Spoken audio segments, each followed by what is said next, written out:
Au bout de cette route, à plus d'1 heure de voiture de Tianjin, la ville de Teda se dévoile. Une ville créée de toutes pièces en plein milieu des marais salants. Depuis 2007, des résidences, des centres commerciaux sortent de terre dans cette première écocité chinoise. Un ovni, alors que la Chine compte 16 des villes les plus polluées de la planète. Chaque ville chinoise s'étend de plus en plus et se construit, que ce soit en termes d'habitants ou de croissance économique. On a besoin de beaucoup plus de terrain. Or, en même temps, la population est nombreuse et les ressources sont plus faibles.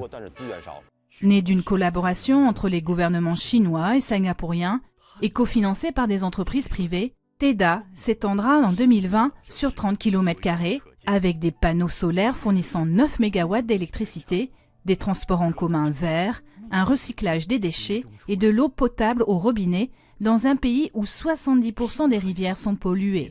Et le moindre geste au quotidien reflète cet esprit vert. Voici donc le collecteur de déchets sous vide. Le service de gestion des immeubles trie les déchets en amont, puis les apporte dans ces machines, qui vont ensuite acheminer par des tuyaux souterrains les ordures vers la centrale de traitement.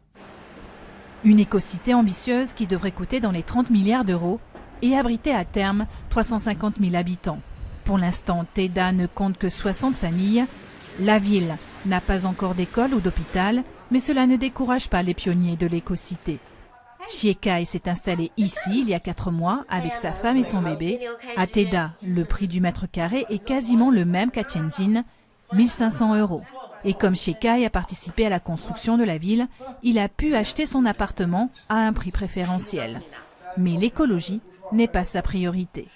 L'éducation et le transport sont 2 points forts ici. On est près de Pékin qui est à 100 km seulement. Et puis Tianjin est une grande ville autonome administrative où il y a une bonne offre en matière d'éducation. Une attitude qui n'est encore que celle de nombreux Chinois, pour qui l'écologie reste une préoccupation de riches. Mais face à la pollution qui empoisonne la Chine, les écocités réussiront peut-être à s'imposer comme les villes de l'avenir.